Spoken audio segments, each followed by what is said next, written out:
تو اس نے کہا ٹھیک ہے. پھر کہنے لگا تمہاری شرافت اور صداقت کی کوئی نشانی دو تاکہ میں یقین کر سکوں کہ تم پیچھے سے نقصان نہیں پہنچاؤ گے، پیچھے سے حملہ نہیں کرو گے. کیونکہ بنو ثقیف بھی لڑاکی قوم تھی اور خاص کر کے تیر انداز بہت مشہور تھے.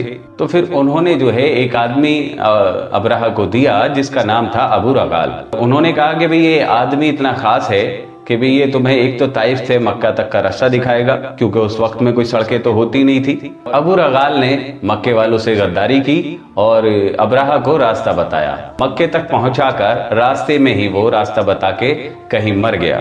یہ ہے کہ ابو رغال کی جو قبر تھی اس پہ مکے والے پتھر مارتے تھے جیسے کہ شیطان کو پتھر مارتے، اسی طرح سے، کیونکہ اس نے غداری کی تھی اور ابرہہ کو کعبے تک پہنچانے کا راستہ بتایا تھا. ابرہہ نے مکے کے پاس پہنچ کر ڈیرہ ڈال دیا اور پھر اپنے سپاہیوں سے کہا کہ بھئی جو بھی مویشی ملیں، جو لوگ ملیں، جو بھی چیزیں مال دولت ملے اسے سمیٹ لاؤ اور سب کو پکڑ لو. تو ان مال مویشیوں میں 200 اونٹ جو تھے وہ عبد المطلب کے بھی پکڑے گئے. عبد المطلب مکہ کے سردار تھے. یہ آپ کے دادا ہیں، آپ محمد صلی اللہ علیہ وسلم کے دادا ہیں. عبد المطلب بہت ہی خوبصورت تھے، بہت جمال والے تھے، اور کیوں نہ ہوں کیونکہ آپ محمد صلی اللہ علیہ وسلم کے دادا ہیں. تو انہیں پتہ چلا کہ 200 اونٹ ان کے پکڑے گئے ہیں، اور انہیں یہ بھی پتہ چلا کہ ذو النفر جو ہمارے مکہ کے قبیلے کا سردار ہے وہ بھی قید میں ہے. تو وہ وہاں پہنچے تو وہ ذو النفر سے بولے کہ بھئی تیری کوئی جانکاری ہے، پہچان ہے ابرہہ سے؟ تو وہ کہنے لگا کہ اگر میری پہچان ہوتی تو کیا میں قید میں ہوتا؟ بہرحال میں یہ جو ہاتھی چلانے والا انیس جو تھا اس نے کہا اس سے تمہاری بات کرا سکتا ہوں، کیونکہ وہ بادشاہ کے پاس بیٹھتا ہے اور وہ بادشاہ کا ہاتھی چلاتا ہے. تو اس کی بڑی عزت ہوا کرتی تھی اس وقت میں جو بادشاہ کا ہاتھی چلاتا تھا. جیسے آج بھی ہمارے یہاں IAS IPS ہوتے ہیں اور بڑے ادھیکاری ہوتے ہیں، ان کے جو ڈرائیور ہوتے ہیں ان کی بڑی قریبی بات ہوتی ہے.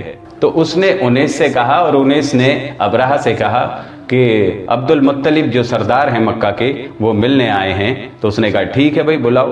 اور جیسے ہی عبد المطلب اس کے ٹینٹ میں، اس کے خیمے میں پہنچے تو اس نے دیکھا اتنا جمال تھا عبد المطلب کا کہ اس نے سوچا کہ بھئی میں اپنے تخت پہ بٹھاؤں تو بات نہیں بنے گی کہ اتنی جگہ نہیں ہے. تو اس نے تخت سے اٹھ کر آپ کا استقبال کیا اور خود بھی نیچے بیٹھا اور آپ کو بھی برابر میں بٹھایا. ان کا جو جمال تھا وہ ابرہہ پر پڑا اور اسی کا یہ اثر تھا. اور وہ کہنے لگا کہ بتائیں آپ کیسے آئے ہیں، کیا آپ کی بات ہے، کیا آپ کی خدمت کی جائے؟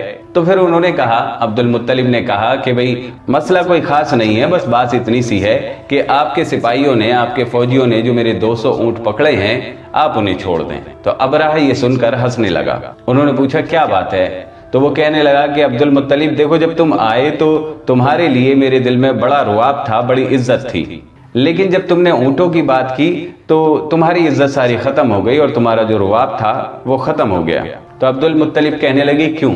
تو وہ کہنے لگا کہ بھئی تم مکے کے سردار ہو اور تمہیں پتا ہے میں کعبے کو گرانے آیا ہوں، تو مجھ سے معافی تلافی کرو اور اس مسئلے کو نپٹانے کی کوشش کرو. تم تو اونٹ چھڑانے آئے ہو، تمہیں اونٹوں کا فکر ہے. بات ہی دوسری ہو گئی. تو عبد المطلب نے غور سے دیکھا اور اس کے سامنے نظر کر کے کہا کہ بھئی دیکھو سن لو، میں ان اونٹوں کا مالک ہوں، اس لیے اونٹوں کی بات کر رہا ہوں، لیکن اس گھر کا بھی ایک مالک ہے اور وہ خود اس کی حفاظت کرے گا. تم سے جنگ لڑنے کا کوئی مطلب نہیں بنتا کیونکہ میرے پاس سپاہی نہیں ہے، تم بہت بڑا لشکر لے کر آئے ہو. مجھے میرے اونٹوں کی فکر تھی اس لیے میں آ گیا، لیکن اس گھر کا بھی ایک مالک ہے، ایک رب ہے، وہ خود اس گھر کی حفاظت کرے گا.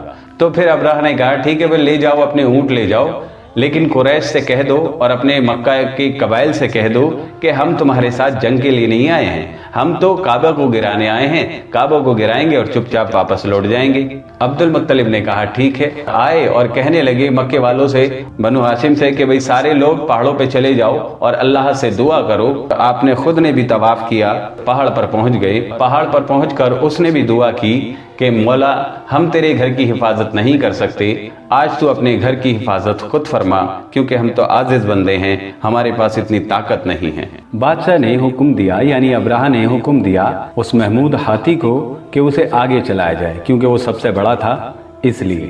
پھر وہ جو پرانے قبیلے کا سردار تھا ابو نفر جو قید میں تھا، اس نے دیکھا کہ ہاتھی کعبہ کی طرف چلنے لگے ہیں.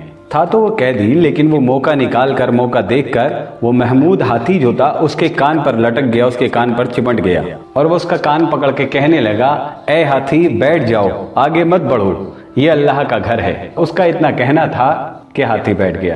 جب ہاتھی بیٹھ گیا تو بادشاہ نے ابرہہ نے حکم دیا کہ بھئی ہاتھی کو چلاؤ، انہیں سے کہا، لیکن ہاتھی چلتا نہیں۔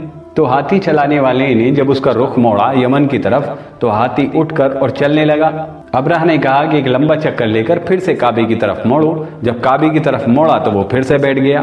وہ کہنے لگا یہ بڑی عجیب بات ہے کہ جب یمن کی طرف چلایا جاتا ہے تو چلتا ہے اور جب کعبے کی طرف موڑتے ہیں تو بیٹھ جاتا ہے۔ اور ابرہہ ابھی اسی جد و جہد میں تھا کہ ہاتھیوں کو چلا کر کعبہ کی طرف لے چلے، اس سے پہلے ہی اس نے آسمان میں دیکھا کہ سیاہی پھیل گئی، یعنی آسمان پہ پرندوں کا اتنا ڈھیر اسے دکھائی دیا جیسے کہ کوئی بادل ہو،